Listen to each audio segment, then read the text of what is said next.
أرسط زينة ببركو زلو محاور أبصراحة تكنيكن هافت تفترو زحش سراح نمسراح كتجهي قبايلوم بريزيدنت تحدث ورده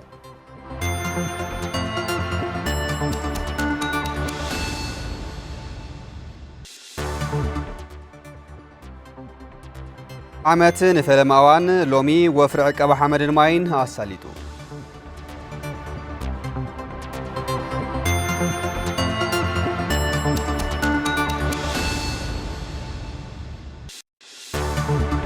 كابي وزارما أبي كامبتات دوب سودان نيغواندان زركوبو سدتنياتات سودان بتميت الساقوي كم زلو تحبيرو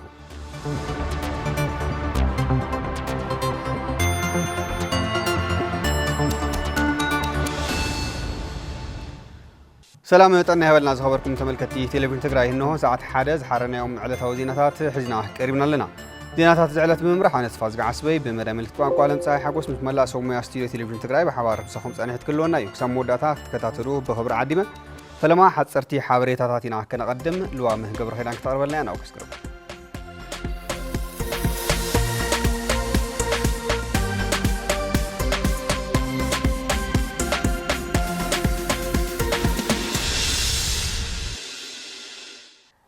سلام دعنا هبلي كم يصنعكم خبركم تملكتنا نزعلت زيز مرصنا يوم استفلالي حصرت زيناتات نابخم كنبلينا فلما ناوز مرصنا زينا خنسجر أبو ردارا يلا ماطا بسنكي جونوسايداو كوينات تግራይ ተቋሪጹ ዝነበረ ወፍሪ ዕቀባ ሓመድ ማይን ድሕሪ 6 ዓመታት ሎሚ እናተሳለጠ እዩ ኣብቲ ወረዳ ጣብያ ዋጃ ጥሙጋ ሎማዓንቲ ስሩዕ ወፍሪ 20 መዓልቲ ዕቀባ ሓመድ ማይን ወፍሪ ዕቀባ ሓመድ ማይን ንዘላቕ ልምዓትናን ሓድነትናን ብዝብል መሪ ሓሳብ ተጀሚሩሎ ዋና ማሓዳሪ ወረዳ ራያ ለማጣ ኣይተ ዳንኤል ታምራት ኣብቲ ስነ ስርዓት ምጅማር ስሩዕ ወፍሪ ዕቀባ ሓመድ ማይን ተረኺቦም بسنكي جونوسايداو كينات تግራይ ንዓመታት ተቋሪጹ ምጽንሑን ሎሚ ብዕሊ ምጅማሩን ኣበሲሮም ኣለው እቲ ህዝቢ ነጻ ወፍሪ ዕቀባ ሓመድ ማይን እንትሳለጥ በሰንክቲ ጽንታ ዝበረሰ ሃፍቲ ተፈጥሮ ንምሕዋይን መፍረያይነት ንምዕባይን ቆሪጹ ከም ዝተዓለ ከምኡውን ጥንኩር ሓድነት ህዝቢ ከም ዝኾነ ገሊጾም ኣለው ሎሚ ብሕቶ ጸቕጥን ህዝቢ ኣብቲ ከባቢ ዝነበረ ኮማንድ ፖስት ብምውጽኡ ብፍላይ ኣብ ወረዳ ራያ ለማጣ ጣብያ ዋጃ ጥሙጋ ድሕሪ 6 ዓመታት ብድሙቕ ኣገባብ ነጻ ወፍሪ ዕቀባ ሓመድ ማይን ምጅማሩ ሓቢሮም ኣብቲ ወፍሪ ዝተሳተፉ ነበርቲ ወረዳ ራያ ለማጣ ጣብያታት ጥሙጋን ዋጃ ጥሙጋን ብወገኖም ኣብ ከባቢኦም ብዝተረኸበ ተነጻጻሪ ሰላም ድሕሪ ብዙሕ ዓመታት መኹዕትን ባዴላን ሒዞም ብነጻ ከባቢኦም ንምልዋዕ ምውፋሮም ከም ዘሐጎሶም ገሊጾም ከም ጸብጻብ ድምፂ ወያነ ትግራይ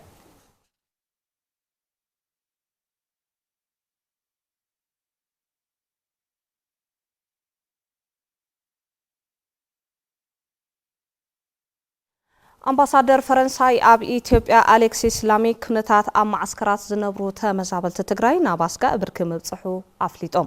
توم أمباسادر مس غازيت أزر ريبورتر أبزكايد وقال محدد تمزابلت تግራይ زلولو كنتات لبخاز السبر يخبلو تزاريبهم توم تمزابلتي 4-5 عامت يوم أب معسكر صنيحهم إزدما كتتصاورو زكال أيكونن زبلو أمباسادر أليكسيس لاميك بزتخاله قلطافه نامربتهم نخملسو كلهم أكلات تحابر تكونو تمحصينهم فرنساي اب ኢትዮጵያ ካብ ተካይዶም ንጥፈታት ንሰብኣዊ ጉዳያት ትግራይ ቀዳምነት ከም ዝሃበትን ውሕስን ሰናይ ፍቃድ መሰረት ዝገበረን ምምላስ ተመዛበልቲ ክትገብር ከም እትደልንውን ኣረጋጊጾም ኣለው ሃገሮም ከም መድረጊት ኣካል ንሙሉእ ተፈጻምነት ውዕል ፕሪቶሪያ ከም እትሰርሕ ዝገለጹ ኣምባሳደር ላሜክ ኣብ ምቕራብ ሰብኣዊ ሓገዛት ምግታእ ተጻብኦታት ምርግጋጽ ተሓታትነትን ካልኦት ምንቅስቓሳትን ትነጥፍ ምህላውን ገሊጾም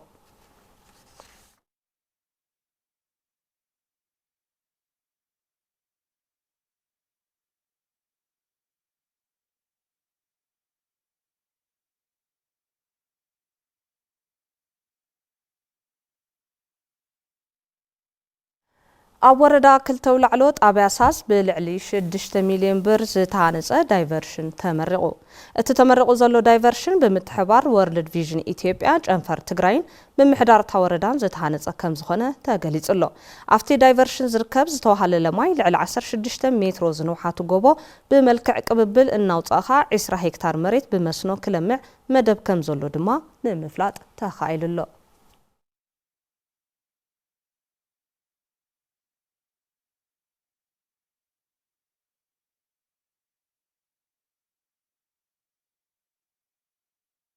ሓረስቶት ወረዳ ሳሓርቲ ጣብያ ጠሺ ኣብ እዋን ሓጋይ ቁጠባ ዓርሰ ምርኮሶኦም ንምርግጋጽ ኣብ ስራሕቲ ልምዓት መስኖ ኣብ ምንጣፍ ይርከቡ። እቶም ንጥፈታት ልምዓት መስኖ ሓላፊ ቢሮ ሕርሻን ሃፍቲ ተፈጥሮ ትግራይ ኣይተ ዓለም ብርሃን ሃሪፈዮ ዋና ማሓዳሪ ዞባ ደቡብ ምብራቕ ትግራይ ኣይተ ከላለ ሓጋዝን ኣብቲ ቦታ ተረኺቦም ተዓዚቦም እዮም። እቶም ሓረስቶት ፍርያቶም ምስ ባጽሐ ምትእስሳር ዕዳጋ ስራሕቲ ከም ዘድልዮም ድማ እቶም ኣመራርሓ ትዕዝብቲ ወሲዶም እዮም። ከም ሓበሬታ ጉዳያት ኮሙኒኬሽን ዞባ ደቡብ ምብራቕ ትግራይ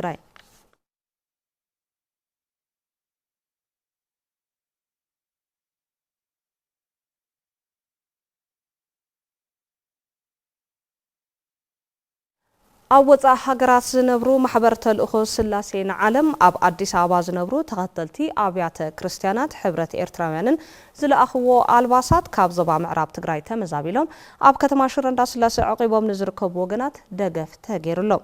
እተን ማሕበራት ልዕሊ 2 ሚልዮን ብር ዝዋግኡ ኣልባሳት ካብ ዞባ ምዕራብ ትግራይ ተመዛቢሎም ኣብ ማእኸል መዕቆቢ ተመዛበልቲ ሽረ እንዳስላሴ ንዝርከቡ ወገናት ዝተዓደለ እንትኸውን ተመዛበልትን ዝተገበረሎም ሓገዝ ብምምስጋን ናብ መረበቶም ተመሊሶም ሰሪሖም ንኽነብሩ ብዝኽኣልዎ ኩሉ ጸቕጢ ክገብሩ ተማሕጺኖም ኣለዉ። ነቲ ሓገዝ ዘረከቡ ኣይተ ሃይለ ኣብ ኢዮብ ዝተገበረ ሓገዝ ኣብ ጎኒ ተመዛበልቲ ተጋሩ ኣሕዋቶም ደው ከም ዝበሉን ንምግላጽ ከም ዝኾነን ተመዛበልቲ ናብ መረበቶም ንኽምለሱ ኣብ ዝግበር ጻዕሪ እጃሞም ከም ዘበርክቱ ተዛሪቦም። ምክትል ኣመሓዳሪ ዞባ ምዕራብ ትግራይ ኣይተ ተስፋ ማርያም ገብረ መስቀል ነባሪ ዞባ ምዕራብ ትግራይ ሂወቱ ንምትራፍ ጥራሕ ቤት ንብረቱ ገዲፉ ብምምዝባሉ ብሕፅረት ምግብን ዕርቃንን እናተሰቐየ ከም ዘሎ ብምግላጽ ናብ መረበቱ ክሳብ ዝምለስ መሰል ሓገዛት ወሰንቲ ከም ዝኾኑ ገሊጾም ከም ጸብጻብ መለስ ኣባዲ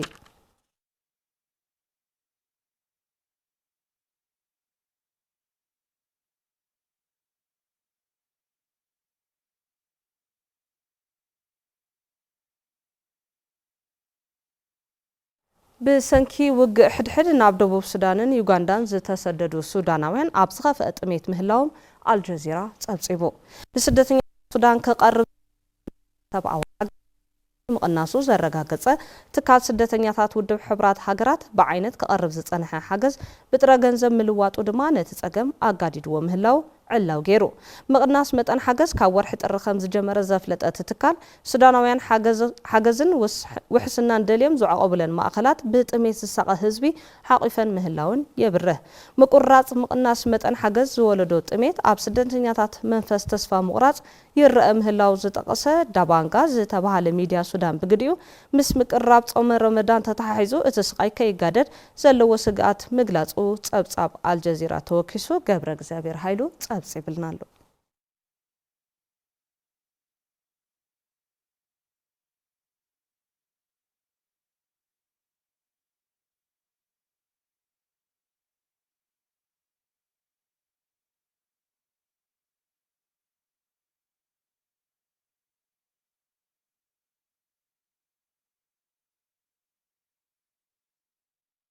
ናይ ዝዕለት እዚ ሓጸርቲ ዜናታት ዛዚምና ልዋም ገብረ ኪዳን ድማ ምሳኹም ጸኒሐ ዜናታት ቴሌቪዥን ትግራይ ክቕጽሉ እዮም ምሳና ጽንሐ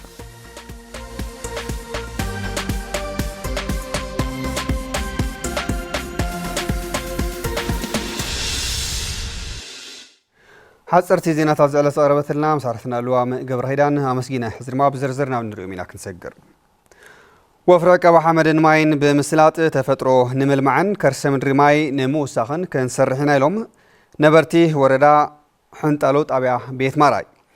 ምምሕዳር ዞባ ደቡብ ምብራቕ ብግዱ ልዕሊ 150,000 ሓይሊ ሰብ ዘሳትፍ ኣብ 80 ገጠር ጣብያታት ወፍሪ ዕቀባ ሓመድን ማይን ከም ዘሳልጥ ሓቢሩ ኣሎ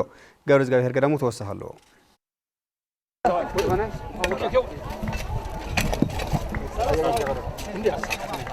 ወፍሪ ዕቀባ ሓመድን ማይን ንዘላቕ ልምዓትናን ሓድነትናን ብዝብል መርሕ ሓሳብ ኣብ ወረዳ ሕንጣሎ ጣብያ ኣላጅ ቤት ማራ ተሳሊጦም ኣብቲ ወፍሪ ዝረኸብናዮም ወገናት ከም ዝገለጽዎ ወፍሪ ዕቀባ ሓመድን ማይን ብምስላጥ ተፈጥሮ ንምልማዕን ከርሰ ምድሪ ማይ ንምውሳኽን ክንሰርሕ ኢና ኢሎም ሓደ ጠሊ መዕቀቢ ካልኣይ ጎርፊ ከይሽርሽር መሬት ዝንሆ ብጣዕሚ ጸዳፋ ስለዝኾነ ቦታ እዚ ንጎርፊ ተኸላኻሊ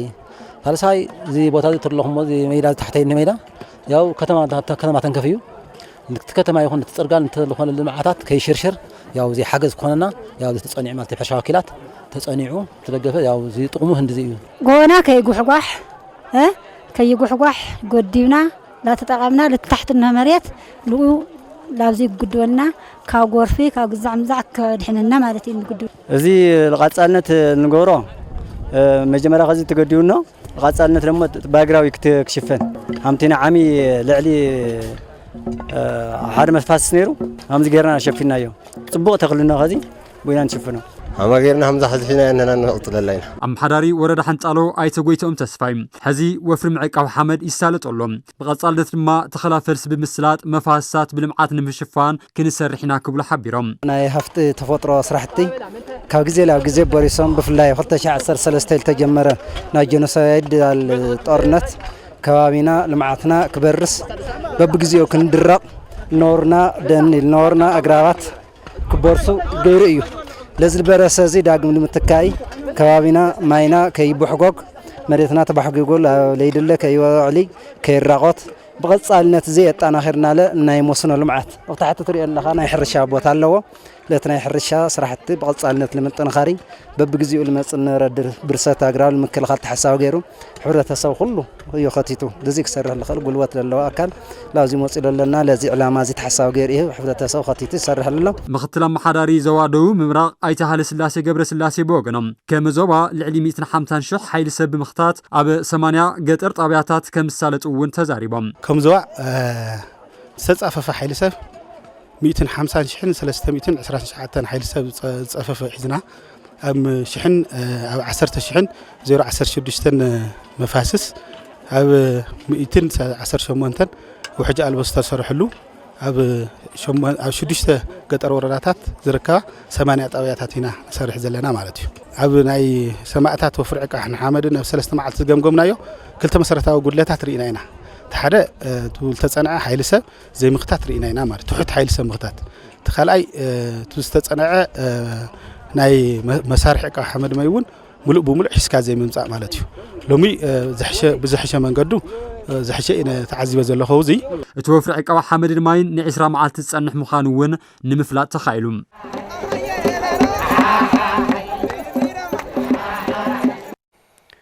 حافشاوي هوسبيتال كويحا كاب طري 30 عام تمرت جميرو يكايدو بزلو فرنصا مطبحت حكمنا مورعيني لعلي 200 وغنات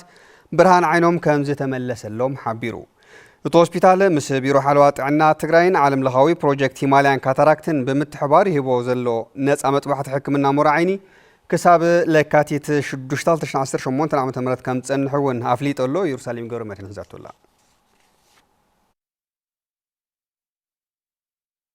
كاوزي له برهان تخسمعني ايتا اصبها برها كاب وردا صعدا امبا يمصم قدم حزي ناي مراي صقم كم زنبروم ززخاخرو زم ولاديم حزي حفشاو هوسبيتال كويحاي هباب زلو نصا مطبحت حكمنا مورعيني اغلغلوت رخيبوم برهان عينهم كم استملسلهم يزاربوم ملقلق لا بلد قروب نيرا زخل التور حزي هلميلا هذا بريحات اللينيا تحقستي تسمعني كالي كاوزي له برهان تخسمعني مريقه جعريه عللي لمريقه አገልግሎት ነፃ መጥባሕት ሕክምና ሞራዓይንን ምርካብ ካብ ሕጻጽን ዓድሽሁና በሐፈሻው ሆስፒታል ኩሓዝ መጹ አይተ ተስፋ ማርያም ወልደ ስላሰን ቀሽ ስእሉ ተፈሪን ግቦ ግልጋሎት ከም ዝረኸቡን እቲ ግልጋሎት ድማ ኣብ ካልኦት ከባብታት ትግራይ ውን ክወሃብ ይግባእ ይብሉም ቀርባ አዋንያ መጽያት ንዝሐማም ዚያ ሓንታ ዓይነን በርድሓንየ ነይረ ወመጽየሞም ስራይና ግን በቃ ታዝወልዋ ሳተ ሰሪሓት ደላ ብጣዕሚ ጽቡቕ ሓኻይምና ይብዙሑ ኢና ንበልድሕና ብወገንና ማለት እዩ ምስጋናና ምንም ጎደሎ ዘይውሉ እዩ በቃ ልትመላለስዎም ክልተ ዓመት ገና يبسليلا ونبا كل عامتي كاردون ثلاث ጊዜ كاردو قريص نيره بقى يبسليلا وني تمال قد قطيمو تمال سريحمني صبو يمدهني على دام يدنبرم دس له اسرارحو مورا باغو انت زي تحكمو بدرجه عالم عزيز خفن عين سورنت كقالع زخلن حمامي زبلا اب مقله يونيفرسيتي سبيشاليست حكمنا عيني دكتور سلاموي تايلم غزي كيوسدك حكمون حبرسب زنص عدل كتقملون يغبايلن كل عدمك في الطريق اليوم بلبله صاب عبيتي لعلي 50 عدم ما بللو كراي خيل وانانت او عالمنا ناطق عزقنا مالتي عين سورنت ازي بقليلو بمطبحتي سب يتو كملاس يخاليو مطبحت بمسرح سلازي اسينا نقبر لنا لو معنتي نا مورا عين مطبحتي زمቻ ኢና ነካይድ ለና እቲ ብሓፈሻዊ ሆስፒታል ኩሓ ምስ ቢሮ ሓልዋት ዕናን ዓለም ለኻዊ ፕሮጀክት ሂማልያ ካትራክት ካብ ጥር 30 2018 ዓ.ም ጀመረ ወፍሪ ነጻ መጥባሕቲ ሕክምና ዓይኒ ዛጊድ ልዕሊ 200 ወገናት ብርሃን ዓይኖም ከም ዝተመለሰሎም አካይድ ስራ ሓፈሻዊ ሆስፒታል ኩሓ ኣይተመረሳ ገብረ ስላሴ ይሕብሩም ካብ ዕለት 30 ክሳብ 6 የካቲት ልዕሊ 1000 ዝኣኽሉ ካብ መላእ ትግራይ ጎረባብቲ ትግራይ ዝመፁ وقناتنا نصانا مراعين حكمنا كنا هنا اكيدنا نرنا ስለዚህ በዚህ መሰረት ያው ናይ 30 መዓልቲ ጀመርና ለና ማለት ነው በተላቀድና የቀድ መሰረት እስካሁን እዚ ዳሊ 200 ሰርጀሪ ተሰሪሕ ለሞለ ያቆም ዝልረህሙ ብዙሓት ልዕሊ 3400 ዝኾኑ ወረፍ ሐይዞም እትናይ መጥባሕቲ ስራሕና ተጠዋወቀ ይብልግና ማለት ነው ስለዚህ በዚህ መሰረት ሐዝውን ትግዚ ገና ስለዝኾነ እስካብ ዕለት 6 ዘይሰምع አካል ታልዩ ስካልት ተቀሳዕለት ጀሚሩ እና መጻ ስክሪን በመጓር ዘንት መጥባሕቲ አገልግሎት ክረክብ ነጻዊትና ነቀሩ ማለት ነው ተሐከምቲ ነጻ አገልግሎት መጓዓዝያን ምግብን በተተካል ከም ዝተዳለወለምውን አይተመረሳ ሓቢሮም زحش ቁጠባ ሃኒጽና ህልውናና ንምውሓሳብ ንገብሮ ጻዕሪ ስራሕቲ ክንክን ሃብቲ ተፈጥሮ ዝለዓለ ረብሓ ስለ ዘለዎ በብብርኩ ዘሎ መሓወር ዝሓሸ ስራሕ ንምስራሕ ክተግህ ይግባይሎም ፕሬዚዳንት ግዚያዊ ምሕዳር ትግራይ ታደሰ ወረደ ፕሬዚዳንት ታደሰ ነዝበሉ ኣብ ወረዳ ጻዕዳ ኣምባ ጣብያ ማርያም ዓጋመት መፋሰስ እንዳጋብር ኣብ ዝተጀመረ ወፍሪ ዕቀባ ሓመድን ማይን ተረኺቦም ኣብ ዝሕለፍዎ መልእኽቲ እዩ ተስፋይ ታደሰ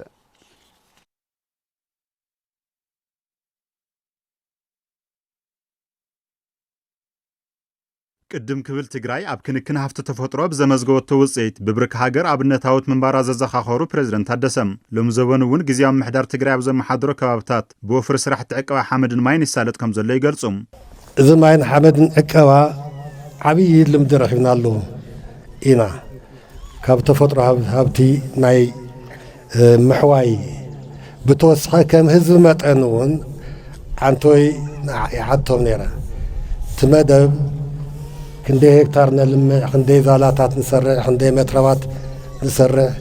كندي هكتار نلمع زبل بمولو كندي سو خير لنا كندي تحلن تكل وذا تزبل زي بلان ناي مغوار ناي مفصام عامي ببطاويو مفتارو ناديز مرح موياتنيا ببطاوي مفتارناو زلهم قانون عبي سرعيو عبي عبيت بتقرأ درجة كنري خلنا زينا قبرنا أنا نورانا كنا محيط نخل زينا قبرنا أنا تقلن عكيو نخلنا سلازي بتقرأ درجة تفاتير ظل عامي عاميو كنكا بهو ظلنا كم هزمت أنون أو زيت آخرنا أو لمعت آخرنا نزيهم زونا مبرعي نزيهم زوجنا مدوات حاتيتنا تردينا ناي خلاتنا غيرناون او كل مداي كنوفر لزلنا اما حداري زوا مبراق تግራይ ዶክተር አብርሃም ሓጎስ ወፍሪ ዕቀባ ሓመድን ማይን ኣብ እዋን ኩናት ጽንተት ንድሕርት ክምለስ ብትሉ መንገዲ ከም ዝዓነወ ብምግላጽ ነዝን ምሕዋይን ካብ ዝነበሩ ንላዕሊ ንምዕዋትን ድማ ካብ ላዕሊ ክሳብ ታሕቲ ዘሎ መሓወር ብምጥቃም ኣድማዕ ውጽኢት ክንፍጽም ኢና ይብሉ ተፈጥሮ ሃፍትና ብቀዳምነት ማለት ናይ ምሕዋይ ጉዳይ ቁልፊ ጉዳይ ጌርናውን ክንወስዶ ስለዝግባእ كم كللون زعابي ترجم تواهبوا زعابي مدلواتون تجارلو حزبناون زحلفته مكروون إنه هو هزونا بلمعات زحشة وصيت كمص بهجن دليتن اللوا نزعق منا حزبنا قلبتنا حزبنا تقدس النتن بهجنا حزبنا مورالون حيزنا كنصرحوا زي نخيل نجار يلا كإلى دني وردا صعدا أنبا أي تدخل جبر يسوس أبتا وردا قبل علي 64 هكتار مريت وفر عقا حامد ماين كم زكايد قلصم أنا قدم 20 معلتي ويك 15 معلت خدات وينس أبتان 15 معلتي سلتين أم مختات سريت ناي سرح ختتل ناي بعلمية ناي تابن ولا نوردون نمسينا دقف قرنا ناقاتم خينو كم ورا زدقفو مفاسيزي لذي علي 64 هكتار أبزا ناي 20 معلتي مفاسنا خنحوي زبل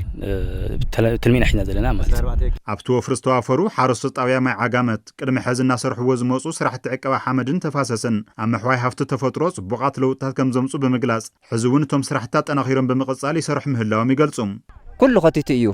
كل خطيتيو عاوي شماغله بتازخ على عقمي ولا خندتنا يتمنسي زي واصاون تخوينو ناتحقاقزه عاوي كيله حميمه كيله كل يسرح زله مالتي ማይ ዓቐባ ልኽኾነልና ማይ ልኽረግእ ጥቕሚ ልኽግንዮ ልፈራ ልኽኾነልና ትማይ ፈሳሲ ተዓቂቡ ላብ ረውሓ ላብ ሕርሻ ልኽውዕል እዩ እቲ ሓሳብ ሕብረተሰቡ ከዓ ብጣዕሚ ደስ ኢልዎ ኣዋፋፍሩ ብጣዕሚ ብሕራነ እዩ ተላዒሉ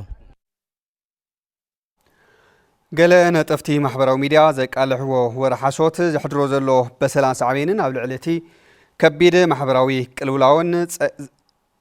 ቅልውላው ዘጋጥሞን የጋጥሞ ዘሎን ወገኖም ምዃኑ ብምግንዛብ ካብ ጉጉይ ተግባሮም ክእሮም ይግባእ ክብሉ ንቴሌቪዥን ትግራይ ርእይቶም ዝሃቡ ወገናት ሓቢሮም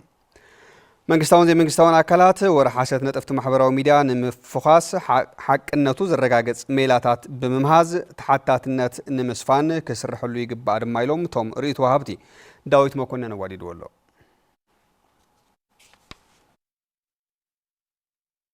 ኣብ ትግራይ ንኣሽሓት ዓመታት ካብ ዝነበሩ ክብርታት ሓቂ መዝራብን ሚስጥር ምዕቃብን ገለ ካብ ብዙሓት እዮም ኮይኑ ግና ድሕሪ ምብርኻት ነጠፍቲ ማሕበራዊ ሚድያን ጆኖሳይዳዊ ኩናት ትግራይን ዝንዝሑ ዘለዉ ወረሓሶት ካብ ውልቃውን ፖለቲካውን ረብሓ ውልቀ ኣካላት ዝብገሱ ምዃኖም ንጣብያና ርእይቶኦም ዝሃቡ ወገናት ገሊጾም ነቲ ከድሕንዎ ዝደለዩ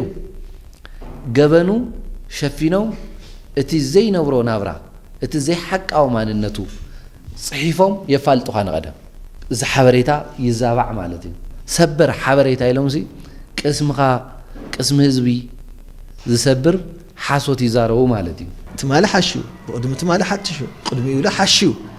ተመሊሰ ግን ናቲ ሰብኣይ የንብቦ እቲ ያው ወፍቲ ሚድያ ልፅሕፍ ሰብ መሊሰ እንደገና የንብበሉ ታዲያ ኣገዲሾ ለይሕሹ እዞም ብማሕበራዊ ሚድያ ኣቢሎም ወረሓሶት ዝነዝሑ ነጠፍቲ ቀንዲ ተተኳሲ ዓረሮም ከባቢያውነት ፖለቲካውን ሃይማኖታውን ምዃኑ እዞም ኣካላት ይገልጹ ምስ እንታይ የተሓዝዎ ምስ ከባቢያውነት የተሓዝዎ ምስ ናይ ኣመለኻኽታ ፖለቲካዊ ኣመለኻኽታ ሃይማኖታዊ ኣመለኻኽታ ዝተፈላለየ ኣመለኻኽታ የተሓሕዝዎ ማለት እዩ ሕዚ ፍጥር ረቢሉ ክዛረብ ካብ እሙናት ምንጭታት ዝረኸቡ ኮይሉ ይዛረብ ማለት እዩ ንባዕሉ ዘይተኣመነስ ዝኣምኖም ኣለዎ ብሓሶት የትመስክር እዩ ኣይተሓሶት ጥራሕ ኮነ ለለት ትመስክር ተለኻለ ብሓሶት የትመስክር እዩ ፖለቲካሊ ጥራሕ ይኾን ኣይተጎዲና ኒና ከም ማሕበረሰብ እውን ባህልና እዩ ተበላሽን እዩ ማሕበረሰብ ምትእምማን ይጠፍእ ማለት እዩ ካሊታ እዩ ሜቢ ብስነልቦና አንጻር ተሪኻየ ድማ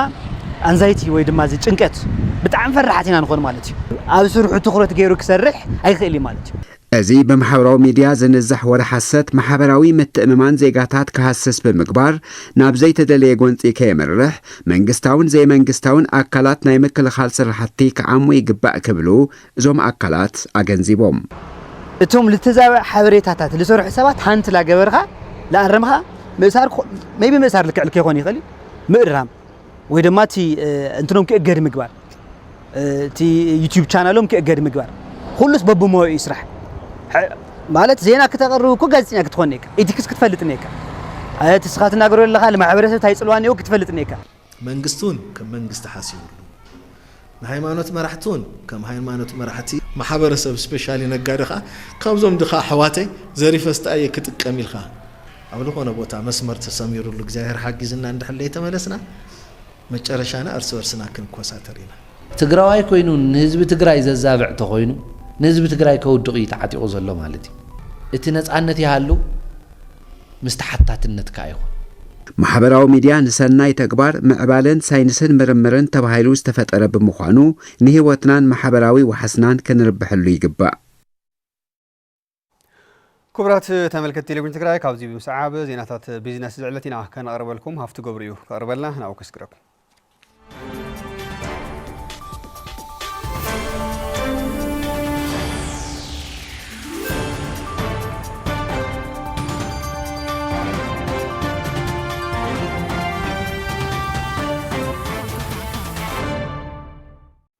يمسكن تسفازجي سلام طعنا هبلي زخوركم تملكتنا نزعلت زي زحرنا يم زيناتات بيزنس حيزة قريبا لهون مكتالكم عديمة فلما زيناتات بيزنس سبونسرز قبرنا هورن أفريكا ريل استيت ملكته تخطاتينا عن ملس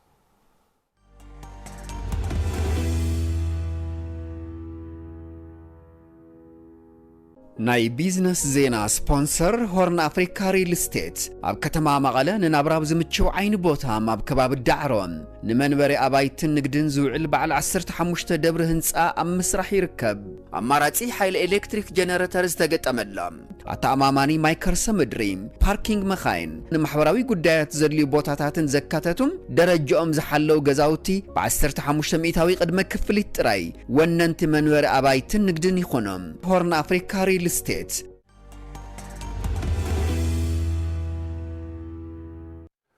ንስፖንሰርና ሆርን አፍሪካ ሪል ስቴት አዚናና ነመስገን ትካል ዕቋርን ልቃሕን ላይፍ ቁጠባው ጸገም ትግራይ በመገንዛብ አቅርቦት ዕቋርን ልቃሕን ንምምችቻው ኣብ ከተማ መቐለ ናይ መጀመርታ ጨንፈር ከፊታ እታ ትካል ብልዕሊ 3.5 ቢልዮን ብር ካፒታል ከም ዝወነነት እውን አካይዲ ስራሕታት ትካል ገሊጹ ዮሐና ወላይ ብዝርዝር ሒዛቶላ ኣብ አዲስ አበባ ንልዕሊ 7 ዓመት ግልጋሎት ናሃበት ጸንሐት ትካል ዕቋርን ልቃሕን ላይፍ ቁጠባዊ ጸገም ትግራይ ብምግንዛብ አቅርቦት ዕቋርን ልቃሕን ንምምችቻው ኣብ ከተማ መቐለ ናይ መጀመርታ ጨንፈር ከፊታ አካይዲ ስራሕ ዕቋርን ልቃሕን ላይፍ ጨንፈር መቐለ ኣይተ ሲራክ ባህረ ዕቋርን ልቃሕን መሰረት ለውጥን ዕቤትን ሓንቲ ዓዲ ከም ዝኾነ ብምግላጽ እታ ትካል ዝሓሸ ዓቕምን ልምድን ሒዛ ከም ዝመጸት እውን ይገልጹ ላይፍ ዕቋርን ልቃሕን ዝህቦም ግልጋሎታት ናይ አገልግሎት ዓይነታት መደበኛ ዕቋር ናይ ህፃናት ዕቋር ናይ ድሌት ዕቋር ናይ ግዜ ገደብ ዕቋር ወለድ ዘይብሉ ናይ ሙስሊም ዕቋር ናይ መኪና መግዝኢ ዕቋር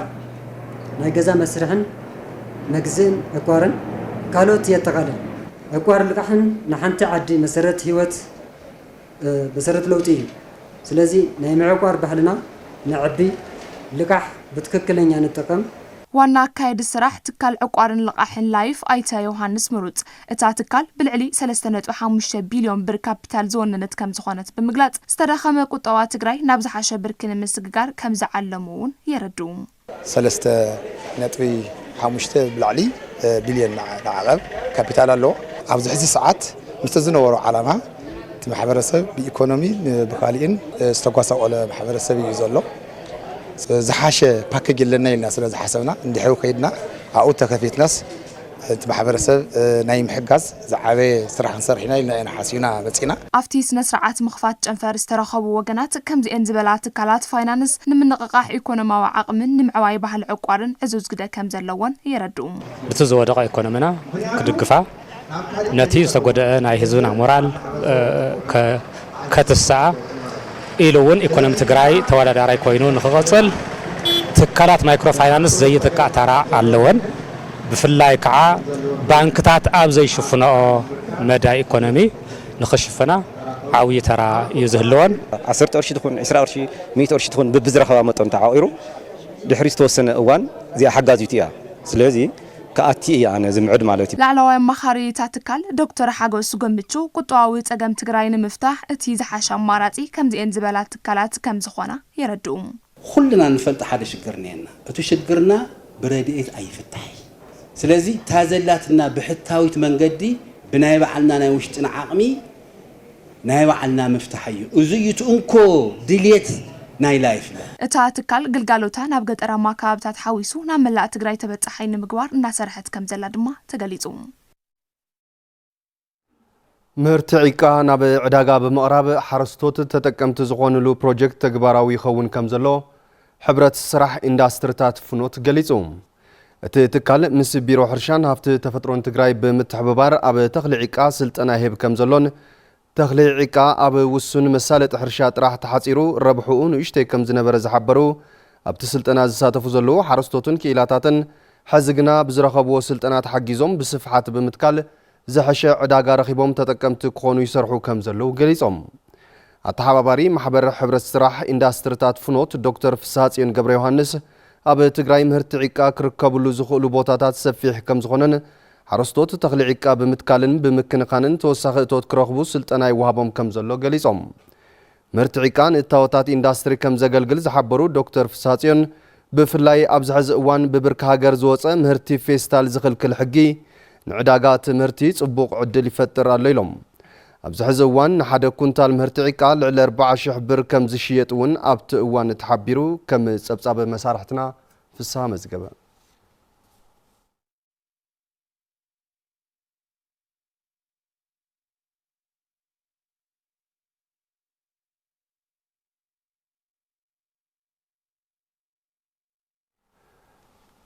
ካብ ጣብያና ናብ ከተማ ዝወስድ ጽርግያ ብዘይ ምህላው ዘፍረናዮ ምህርቲ ናብ ዕዳጋ ምቕራብ ብዘይ ምኻልና ንኪሳራ ተቃሊዕና ኣለና ኢሎም ሓረስቶት ወረዳ ሰሓርቲ ገነት ካሕሳይ ተወሳኺ ሒዛና ኣስታት 58 ኪሎ ሜትር ካብ ከተማ መቐለ ርሒቓ እትርከብ ከተማ ግጀት ቴሌቪዥን ትግራይ ኣብ ወረዳ ሰሓርቲ ዕሸል ከተማ ግጀት ተረኺቡሎ ዝኸድናዮ መዓልቲ ቀዳም ምስ ምዃኑ ኣብ ከተማ ግጀት እንካን ሃባን ዕደጋ ዝለዋወጠሉ ብሕታዊ መዓልቲ ምዃኑ ተዓዚብና በበዝሒ ፍርያት ናብ ዕደጋ ቀሪቡ ዝረኸብናዮ ምህርቲ ቀይሕ ሽንጉርቲ ዓይን ካሜራ ዝስሓበ ነይሩ ሽንጉርቲ ክንደይ ኣለዮ ሽንጉርቲ 10 ኪሎ أو 10 يرخص له واي سما زوره حميل هذا حميل تخرل صبغي ب10 تده ኣብቲ ማእኸል ዕደጋ ክሸጡ ዝረኸብናዮም ካብ ዝተፈላለያ ጣብያታት ወረዳ ሰሓርቲ ዝመጹ ሓረስቶት ሒዞም ወዝወጹ ምህርቲ ካብ ዘፍረይዎ እቲ ዝውሓደ ምዃኒኦም ኣውጊዖምና ዕዳጋኒ ኻዊሪልና ዕዳጋት መጽተለና ሳን መኪና ንቕርቦ በአድግላ ሆነ ለቲ ዕዳጋ ለጥቕሚ ነምጽይ ኣሕና ሊንርባሕይ ዕዳጋ ኢለ ይጥቀምልይ ማቲ ሳን መኪና ጽርጋ ሓንቲ ጭረት ክልተ ጭረት ላብ ዕዳጋ ሒዝና ላቀረብና ኣብ ገጠር ይዙ መብዛሕትኡ ተኸዚኑ ዘሎ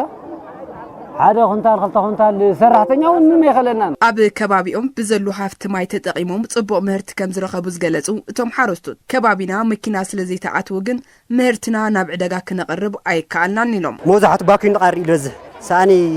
ብሓደ ግዜ ወሲድካ ምባል ባእርግላ ኾነ ክልተ ጽዕነት ሰለስተ ጽዕነት ወሲድካ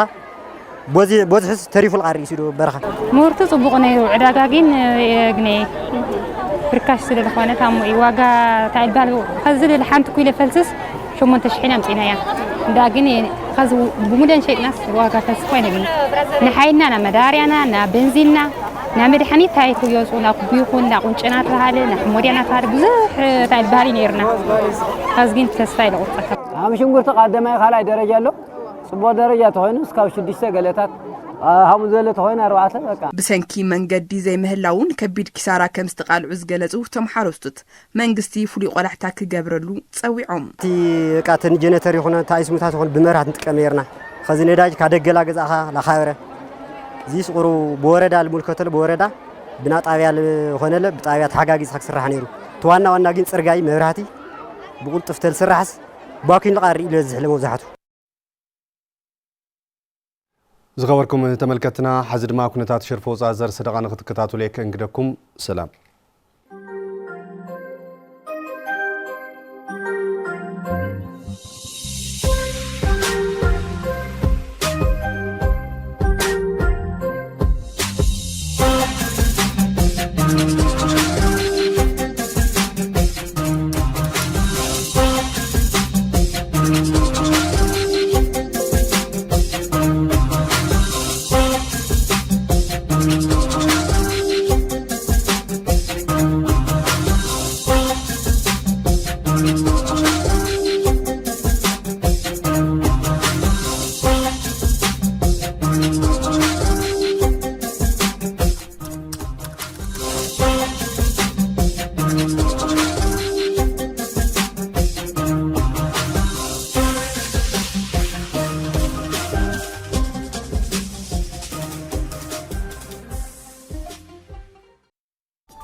زيناتات بيزنس أربعنا مسارتنا هفت جبرو مسكينا كبرات تملكتنا نمناي مودات معرف زينا نينا بس إحنا زلنا زيناتات سبورت زعلت أربعنا مسارتنا مرس هايليو ناوكس كرو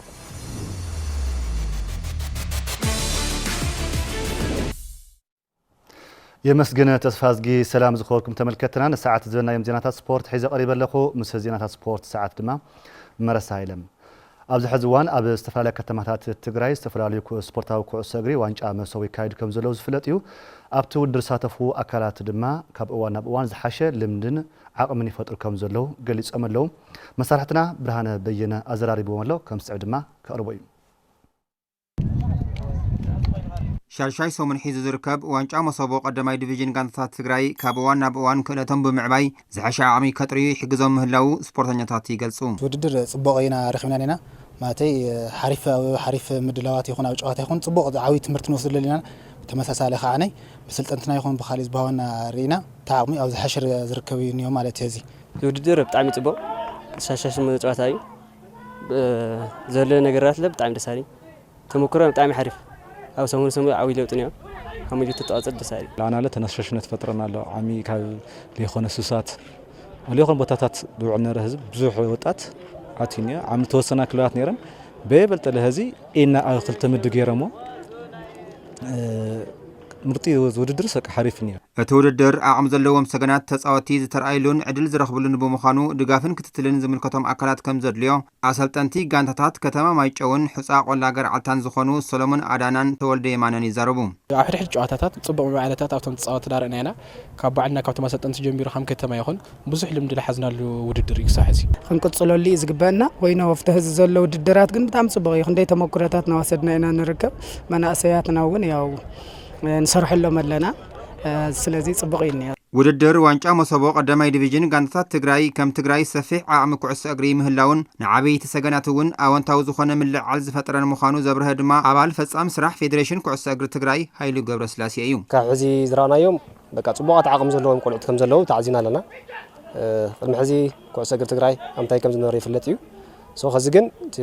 ዝኔኦ ምንቅስቃስ ክንሪኦ ከለና ዝሓሽፉ ተጻወትታት ክንረክብ ከም ንኽእል ከም ትግራይ እውን ትግራይ ወኪሎምስ ኣምባሳደራት ኮይኖም እስካብ ብዙሕ ርሕቀት ክኸዱ ዝኽእሉ ዓቕሚ ዘለዎም ቆልዑት ነፍርየሉ እዩ ብተወሳኺ ድማ እቶም ዓበይቲ ገና ህፃውንቲ እውን ከምዚ ዓይነት ሊግ ምፍጣሩ ኣብ ትግራይ ንዓቶም ዓብዪ ተስፋ ስለዝኾነ ናብቲ ኩዕሶ እግሪ ንኽምለሱ ዓብዪ ኦፖርቹኒቲ እኒኦ ማለት እዩ። እቲ መርሃ ግብሪ ኣብ መላእ ትግራይ ዝካየድ ዘሎ ብምዃኑ መናእሰይን ሰገናትን ካብ ዘየድሊ ተግባራት ብምርሓቕ ናብ ስፖርት ክመፁን ክሳተፉን ዘኽኣለ ምዃኑ ወሲኹ ይገልጽ። መስኮ ካብዚ ግን ኣብ መናእሰይ ትግራይ ተስፋ ቆሪፆም ኣብ ካልእ ነገራት ዝነበሩ ሰባት ኣብ ዘይተድለየ ቦታ ዝውዕሉ ዝነበሩ መናእሰይ ከዚ ግን ናብ ሜዳ መፅኦም ዓቕሞም ክርእዩ ብሞይኦም ክጫወቱ ኢቭን ኢፍ ቶም ዘይጫወቱ እውን ክዕዘቡ ተዓዝዮም ብዙሕ ታይ ባህል ክረኽቡ ብተወሳኺ ድማ ምሕዝነት ክፈጥሩ ቢካውዝ ካብ ሸራሮ ጀሚሩ ክስካብ ማጨው እዩ ዝዘርጋሕቲ ሊግ ሶ ኣብ ዘለዉ ሰባት ናተመሃለሱ በፂሕካ መንሲ እዩ ሶ ናብ ኩሉ ኸይዶም ክፃወቱ ከለዉ ማሕበረሰባዊ ምትእስሳር ይፈጥር እዩ እርስ በርሶም ክፋተው ክፋቐሩ ክላመዱ ተመክሮም ክላወጡ ስለ ዝገብር ዓብዪ ኦፖርቹኒቲ እኒኦ ማለት እዩ።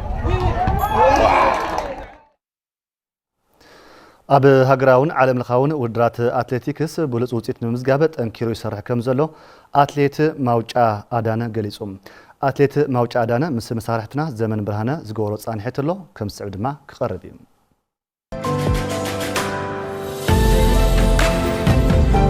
ሽመይ ኣትሌት ማውጫ ኣዳነ ይበሃል። ሕጂ ዘለኹሉ ጋንታ ኣዲስ ኣበባ ከወልፍ ቀራኒ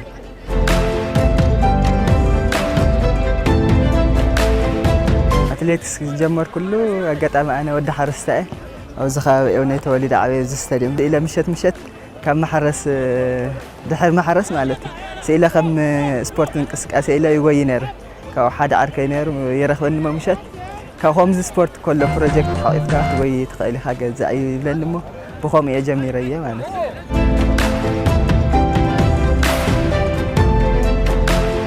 ካብኡ ቀፂለ ኣብዚ ሽረ እንዳስላሴ ፕሮጀክት ተሓቂፈ ዳሰራሕኩ ነይረ ካብ ብ2001 ኣብ ኣክሱም መላእ ፀወታ ዝተገበረ ብ5000 ካልኣይ ደረጃ ወፅየ ካብኡ ናብ መስፍን ኢንዳስትሪያል ክለብ ተሓቂፈ ማለት እዩ። ኣብ ኣዲስ ኣበባ ከይደ መጀመርያ ኣብ እንትን ናይ ኣዋሳ እንትን ክለብ ሲዳማ ቡና ተሓቂፈ ነይረ ድሕሪ ሲዳማ ቡና መብራህቲ ሃይል ኣትየ ነይረ ኢትዮ ኤሌክትሪክ ካብ ኢትዮ ኤሌክትሪክ ደሞ ቀፂለ ሕጂ ኣብ ኮልፌ ቀራኒ ይርከብ ማለት እዩ።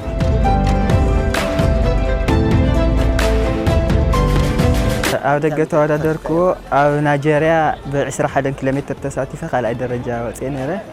ከምኡ እውን ኣብ ኒዘርላንድ 21 ኪሎ ሜትር ተሳቲፈ ሻውዓይ ወፅየ ነይረ ከምኡ እውን ኣብ ኒዘርላንድ ተኻየደ ናይ 15 ኪሎ ሜትር 50 ብምውፃእ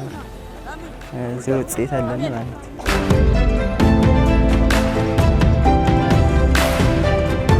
ኣብ ቀፃሊ ማርች ኣብ ዝካየድ ናይጀርያ ኣብ ናይጀርያ 21 ኪሎ ሜትር ኣሎ ፍርቂ ማራቶን ኣብኡ ንምስታፍ ዳሰርሑ ይርከብ ማለት እዩ። ምስ ኣሰልጣኒ እንዳተናበብኩ ብዝሰደለይ ፕሮግራም ኣብኡ ኣብቲ ውድድር ንምሽናፍ ብፅቡቅ ይሰርሕ ኣለኹ ፅቡቅ ኣየር እዩ ናይ ዘሎ ኣብ ሽረ እንዳስላሴ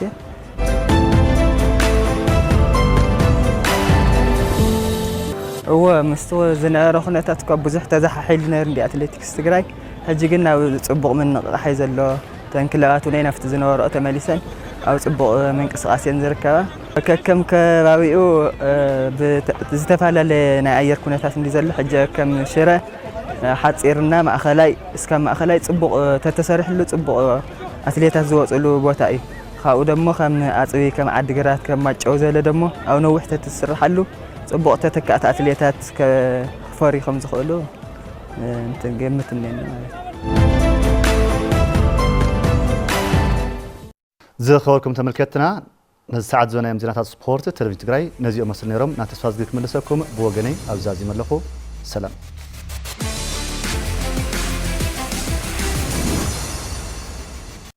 ዜናታት ስፖርት ዘቀረበልና መሰረትና መረሳ ኃይለ አመስጊና ክቡራት ተመልከት ቴሌቪዥን ትግራይ ነዚ ዕለት ሰሓርናዮም ዜናታት ሁን ኣብዚና ክንክን በቲ ዜናታት ዝዕለት ብምምራሃን ተስፋ ዝግዓ ስበይ ብመደምት ቋንቋ ልምፃይ ሓጎስ ምስ መላ ሰጉሙያ ስቱድዮ ቴሌቪዥን ትግራይ ምሳኹም ፅኒሕና ምሳና ፅኒሕኩም ስለ ዝተኸታተልኩም ካብ ልቢና ነመስግን ሩህ ግዜ